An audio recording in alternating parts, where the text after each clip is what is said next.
Hey there, quilter. Welcome back to Loose Threads and Stitches. This is our quiet corner of the internet where we talk about quilting and all the real life stuff that goes with it. I'm your host, Kristen from ISeeStarsQuilting.com, and I am so glad that you're here with me today. Sit back, relax, grab a good cup of tea, and let's chat. Hey there, Star Stitchers. Okay, I have to tell you, it feels so good just to sit down with you today.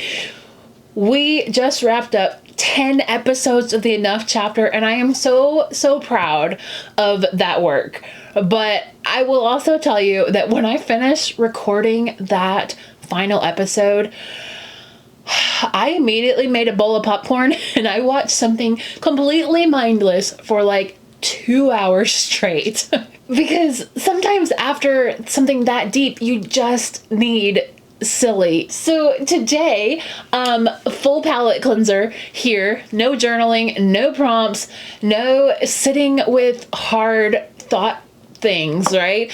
Today, I just want us to pull up a chair and talk, like two quilters at a retreat, one of which is having some weird hair things going on today. That would be me. I'm the one with the weird hair things going on. So please ignore me while I'm trying to get my hair out of my eyes, all right? Let's just talk like two quilters at a retreat, sitting in a hotel lobby at 11 o'clock at night when we should absolutely be asleep, you know, a couple hours ago by my bedtime. But the conversation is just too good to stop. That's where I'm feeling right now, and I hope that you'll join me in that feeling. And the conversation that I want to have today is about Joann's. Yeah, remember them? Okay, here's the thing that I keep coming back to about this whole chapter in the quilting world, okay? I don't think any of us fully understood what Joann's was, what it actually meant to us until it suddenly wasn't going to be there anymore, okay? For those of you that's been counting, it's been a year. It's been just over a year since Joann's announced that everything was closing and there was going to be no more, okay? If somebody had asked me a few years ago to describe Joann's, I would have said something like, it's where I go when I need like some batting and I realize at 8 p.m. that I need a zipper, you know, and like Amazon is just not going to cut it for me. It's a utility. It was the hardware store of the craft world, right? It was convenient. It was familiar. It was just there whenever I needed it. But here's what I don't think we were saying out loud for so many quilters here, especially those of us who came to quilting more recently or who didn't grow up near a dedicated quilt shop. Joann's was our first quilting home. Right? It was the place where you stood in the fabric aisle for an embarrassingly long amount of time, pulling bolts off the shelf, holding them up to the fluorescent lights, trying to imagine a finished thing in your head. And half the time, another shopper, not even an employee, just another human being who also had too much fabric at home, would wander over and say, "Oh, that is gorgeous. Have you seen this one over here?" And suddenly, you are buying 7 more yards of fabric than you actually planned, and you've made a friend, okay? And somehow you don't even mind that strangers talk to you in Joann's, right? Side note, I am from the South. I know that the crafting world works slightly differently than the rest of the world, but I never thought twice about a stranger talking to me in Joann's, okay? I never thought twice about that. And I made many friends in that store, and many women would help me when I was paralyzed at the thought of staying on budget and making a quilt at the same time. And that's the piece about Joann's that I don't think any business analysis ever really captured. It's not just a store. It's not just product and inventory. It was a third place. You know the concept, that third place. It's somewhere that isn't home. It isn't work. It's a community gathering spot, a coffee shop, a library, a park bench. A lot of those fall into the same category. And for crafters, Joann's was that place. You could go there and just be around your people who got you, people who also had too many projects going on at the same time, too much fabric, tons of knowledge ready to give to anybody who's willing to listen, and absolutely zero regrets. And they had classes too. Did you ever take a class at Joann's? I did early on. The quality varied by location. Some of them were great. Some of them were, it was okay. This was like kind of in the very baby stages of like YouTube. It wasn't so much in the quilting world back then, all right? Okay, but the point is, they were there. They were accessible. A beginner could walk in, see a sign for a class, and sign up right there, okay? That on-ramp mattered more than I think that we realized. So when the big final closing came, and it came fast, y'all. Do you remember? It came fast, which somehow made it so much worse, okay? It wasn't just an inconvenience. It was a loss, a big, fat loss in the quilting community and in the crafting community. And I think a lot of us felt a little bit silly about that because it's a chain store, right? You're not supposed to grieve a chain store closing. But I'm here to tell you that grief was real. It was felt all over the quilting world, and that's okay to say, all right? It's okay to miss what you had, that relationship that you had with a store, right? Now let's talk about the actual closing era, okay? Because that was a lot. I came at it from multiple points of view, and I tried to make sense of it in my head, and I tried to make sense of it for other people online as well. The clearance sales. Oh my gosh, the clearance sales. I don't know what your experience was, but from the reports of other quilters everywhere, it was so chaotic and unpredictable, okay? In the best and worst way, people were showing up and the shelves were already half empty. There were discounts just large enough that your brain went into this kind of override mode and you started grabbing things that you didn't actually need, things that you didn't even know you wanted, but it was your last opportunity to get them should you ever want them, right? I will tell you that I pushed off going to my Joann's until I felt like I couldn't handle it anymore. And I walked in there and they were selling displays, like big aisle displays, not fabric. So I totally missed that choo-choo train. All right. I totally missed it. And I was sad. I really did feel sad that day. Okay. But mixed into this chaos was something that I did not expect. Okay. People started posting, talking about how devastated they were. Not just inconvenienced, devastated. People who had been going to their Joann's for 15, 20 years. People who learned to sew in the back of that store. People who went there with their moms. Then they went back years later with their daughters to go do more shopping at Joann's. And reading those stories, it stopped me, because that's the part that you don't see coming. That's the part that's genuinely, it's hard to sit with, right? I saw someone describe it as the quilting world lost a friend. And just, yeah, that's exactly it, actually. I want to take a breath here, because we did not come here to be sad, all right? We came here for a palate cleanser, but I also don't want to skip past that part, because it was real and it deserves to be named. So let's talk about what happened next. Here's where the story gets genuinely interesting on this topic, okay? People began to find their local quilt shops again. I mean, really found them. Like, drove past this building for years and years and never stopped, because you were afraid of the prices, or you were afraid that you weren't that level of quilter yet, okay? You didn't realize that there was a local quilt shop in the next town over, all right? I know that the closing of Joann's hit like the rural communities the hardest, and I found new quilt shops after Joann's closed, all right? My favorite quilt shop is about 40 minutes away, and I love going there. I love to visit them, but that is not my 8 p.m. on a Thursday night, and I need a zipper place to go, right? I had to find some that were a little bit closer and had what I need, so I found some new ones. like somebody in this Facebook group mentioned it, and I've lived in Houston almost my whole life, and I didn't know this store existed.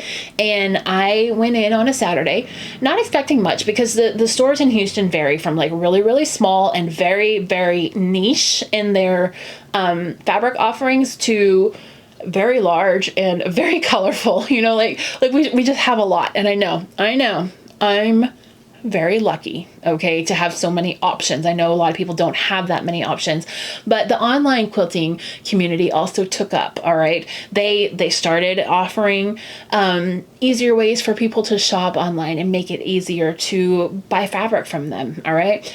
I have heard version after version of this story from quilters over the past year, and every single one of them says some variation of the same thing. If I walked in and it was completely different from anything that I expected, because a dedicated quilt shop, it's not like Joann's, okay? It's not trying to be.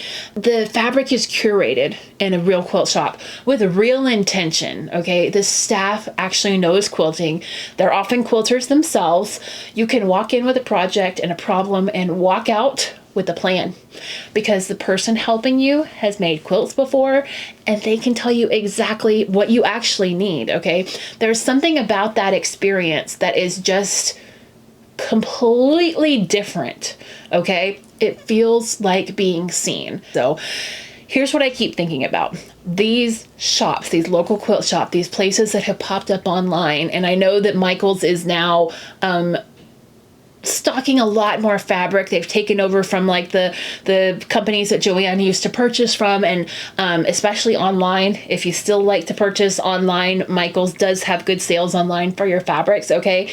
But these local quilt shops have always needed us. They have been quietly holding space for the quilting community for decades, and sometimes struggling, right? Sometimes thriving, but always there for the quilter who knows to look.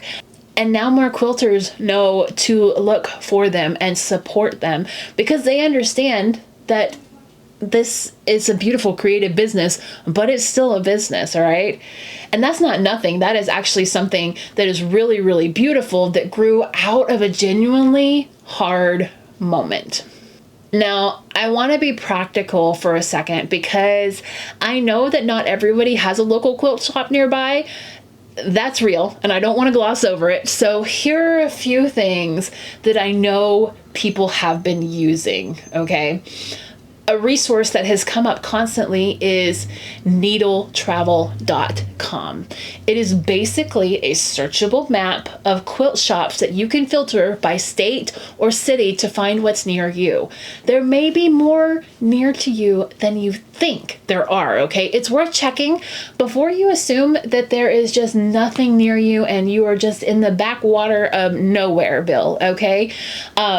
Check out needletravel.com. For online fabric shopping, people are landing in a lot of different places. Michael's, who I mentioned a little bit earlier, but they actually acquired some of Joann's assets and inventory, and they have been integrating the fabric into more of their stores, okay? A lot of it is online. There are pre-cuts online. Did you know that? So some of the locations now carry Kona cotton. It's not like a full fabric department like Joann's, obviously, but it's a start, and it's something. It's like your basics fabrics, right? You don't go in there for something specific, but you go in there for like, I need a background gray, okay? But here's what I keep coming back to. The thing I love most about watching this whole chapter unfold and the chaos all the way to the present moments is the quilting community did what it always has done, okay? We adapted. We shared information. We made lists. People built spreadsheets of where to buy fabric by state. Someone created a resource for finding local quilt shops and posted it for free. Facebook groups became maps. It was honestly, like, if you step back from the loss for just a second, I was really impressed. I was like, it was so amazing to watch this whole thing unfold as we just became like this resilient community. And it's such a quilter thing to do, isn't it? Like, we're makers. When something breaks, we figure out how to fix it. We don't give up. We find another way. That might be called stubborn in some moments, in some instances, but right now I think that it is innovative and necessary. Just my 2 cents on that one. Okay, but I want to be really honest here because that's what this show is. I don't want to wrap this up in a tidy little bow and act like it's all figured out. Because the truth is, it's not. There are real things that we lost with the closing of Joann's that have not been replaced. That late night Notion run that I mentioned earlier, you know exactly what I'm talking about. It's like 8 o'clock at night, you are deep in a project and you realize you need one more spool of a specific thread color or a package of pens, and this happened to me. You realize that you forgot to buy enough backing fabric and you could get in your car and you could just go. And that option is just, it's gone for most of us. The convenience was real and it mattered, okay? Yes, we still survive. No, the world is not falling apart, okay? But it mattered. And those coupons, may they rest in peace, okay? The 40 and 50% off coupons that made the bigger fabric purchases feel possible, because local quilt shops, and I want to be clear that I love, love, love local quilt shops, and I want them to thrive, but they are priced accordingly, okay? Their fabric is higher quality and the selection is curated. The expertise is real and the price reflects all of that. For somebody who is new to quilting or quilting on a very tight budget, that gap it's genuinely hard. So the beginner accessibility is the thing that I think about the most when it comes to Joann's closing, okay? Because a beginner doesn't know to look for a local quilt shop. A beginner walks into a Joann's because it's in the strip mall. Its name is recognizable. It came with that sense of trust behind it, right? And the barrier to just walking in was so low, okay? That on-ramp is harder to find now when you don't know what you're doing in the quilting world. And I think that matters for our community long term because nobody likes to feel like they have no clue what they're doing, right? So how do we make sure the door is easy to find for the person who is just starting out? How do we welcome the quilter who has never set foot in a quilt shop and doesn't know what they're missing? I don't have a perfect answer for this yet. I don't have a perfect answer, but I'm still sitting with it. Like, how can we make it more inviting, more accessible, less, closed club minded? So it's a little bit complicated, but I think there is definite possibility there to bridge that gap even more so. Here's what I really want you to know, Star Stitcher. Where did you land with the closing of Joann's last year? That is a genuine question that I've been sitting with once I realized like the anniversary was coming up. And I want your real honest answer here. Not the polished one, not the thing that you would put in a social media post or a caption, one that's meant to be like, edgy and short and recognizable, okay? Did you find a local quilt shop and completely fall in love with it? Did you discover an online shop that's become your new go-to? Are you honestly still a little lost and piecing it together month by month? Are you going to other shops in your area? Are you still a little sad about it? Are you mad about it? Okay. It's not what we expected things to be, and all of it is a real, totally viable answer. All of it's welcome here. I'm just curious where you're at with the 1 year passing of Joann's, okay? If you're watching on YouTube, drop your thoughts in the comments. I read every single comment on here and I want to know your story. If you found this podcast on another platform, come find me at ISeeStarsQuilting.com and tell me there, because that is what this conversation actually is. It's not me up here with all the answers. It never is, okay? It's us, you and me, the whole community, comparing notes, sharing what we found, making the map together. That is what I love most about this space. There's something that I want to leave you with today. The quilting community is not fragile. It never has been. We have been around a long time. We have made quilts through hard things, through loss and grief and change and uncertainty. We have kept stitching, and we will absolutely figure out where to buy our fabric and our batting and our thread and those late night zipper runs. But I'm glad that I got to sit through this with you for a minute. I'm glad that we got to say, yeah, that was kind of a messy time in the quilting world. And I'm also glad that, look what we found. Look at the shops that people walked into for the very first time. Look at the community that showed up to share a map and hold the door open for more people to come in. I think that's really worth noticing and worth celebrating. Thank you for hanging out with me today and chatting with me. Thank you so much. This conversation has been sitting in the back of my mind for a while, and it just felt like exactly the right time. And that's a wrap on today's episode, my friend. Thank you so much for spending a little bit of your day here with me. It truly means everything. If you've loved today's chat, please follow this show on Spotify or Apple Podcasts so that you never miss an episode. And if you have a spare minute, leaving a review helps more people find their way to this cozy little corner of the internet. I read every single comment that you leave on this podcast. It means so much to me that you take your time to hang out with me.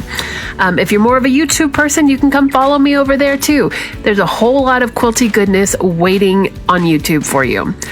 I'll talk to you next week. Take care of yourself, my friend. I'm Kristen with ISeeStarsQuilting.com. Have a great, great week. Bye.